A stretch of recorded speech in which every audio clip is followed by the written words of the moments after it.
During the Cold War, the Arctic and subarctic weren't just empty expanses of ice and wind.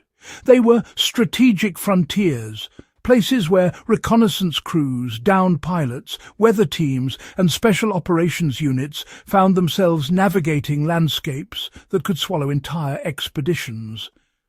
In those days, there were no satellites guiding them, no digital maps, and no handheld devices chirping out coordinates. Compass needles drifted unpredictably near the magnetic pole. Storms could erase tracks in minutes, and the endless white horizon made it nearly impossible to judge distance by eye.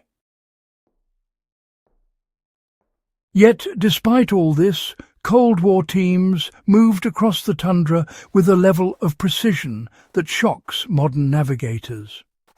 They relied on a map trick so effective that it allowed them to find extraction points, fuel caches, and survival stations, even when every modern tool failed. If you stay with me through this introduction, you'll understand the simple but brilliant system that saved lives in one of the most unforgiving environments on Earth, and how you can apply it today anywhere GPS can't be trusted.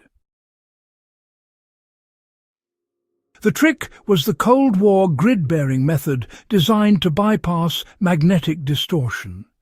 Near the poles, magnetic compasses become unreliable. The closer you get to the magnetic pole, the more the needle begins to pull sideways, producing wild variations that change daily. Cold War navigators knew they couldn't depend on traditional compass bearings. Instead, they used a fixed, non-magnetic reference, the grid lines printed on military topographic maps.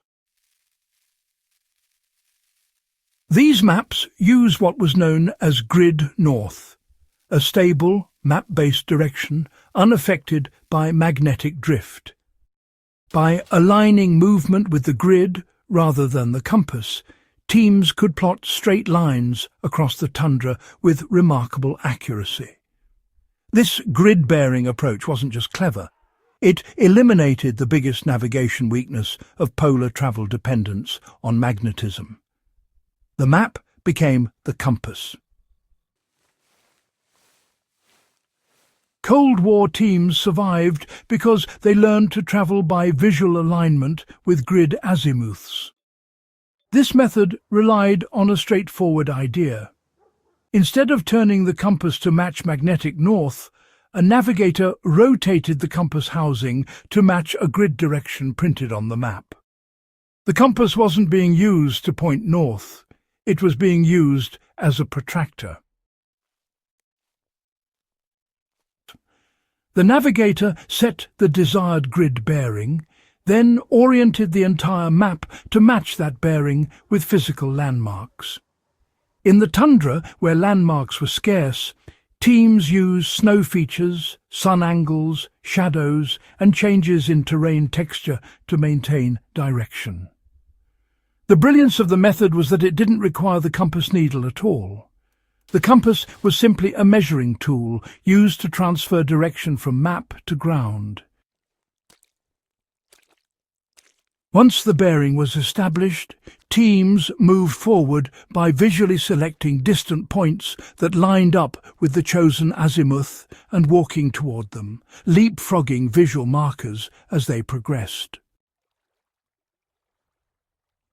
This system worked because, Cold War navigators understood how to estimate distance without relying on technology. In an environment where depth perception just collapses and everything looks the same, knowing your direction is only half of what keeps you alive. The other half is knowing how far you've moved.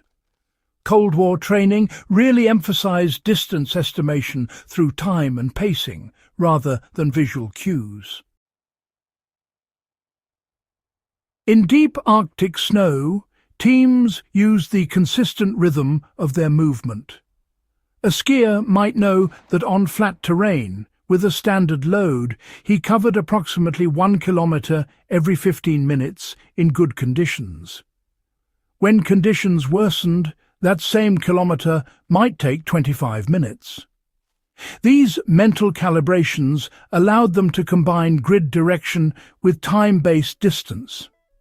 The result was a reliable mental map of where they were, even when visibility dropped to almost nothing.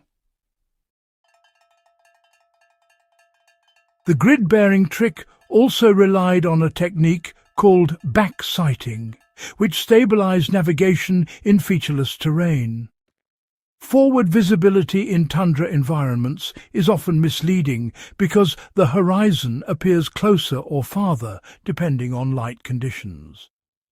To counter this, navigators regularly stopped to look backward and align their direction with where they had come from. If their previous reference point still lined up with their current one, they knew they were staying on course.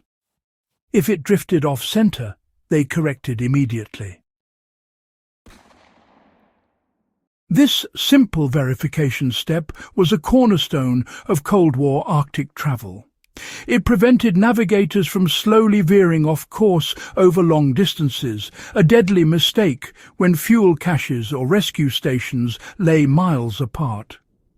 Backsighting is still used by skilled land navigators today, because it removes the false sense of direction that can build up when walking into wind or drifting snow. Modern explorers and survivalists can replicate this system without specialized equipment. All you need is a topographic map with clearly marked grid lines, a compass, and the discipline to follow 3 fundamental steps. First, ignore magnetic north entirely and rely solely on the map's grid lines to set your direction. Second, use the compass as a measuring tool, not a pointer.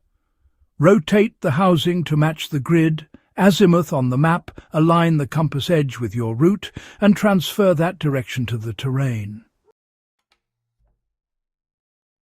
Third, move in controlled segments by selecting distant visual markers and checking them against backsighted landmarks to maintain alignment.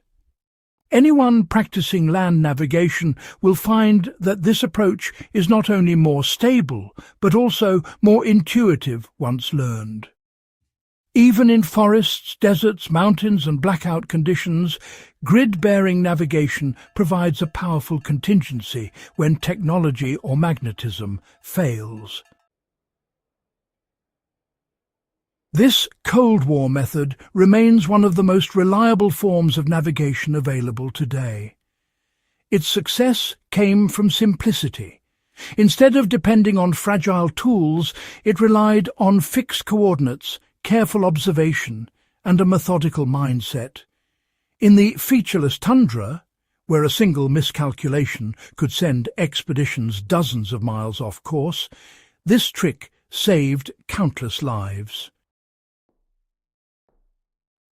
For historians, it offers a window into the ingenuity of Cold War fieldcraft.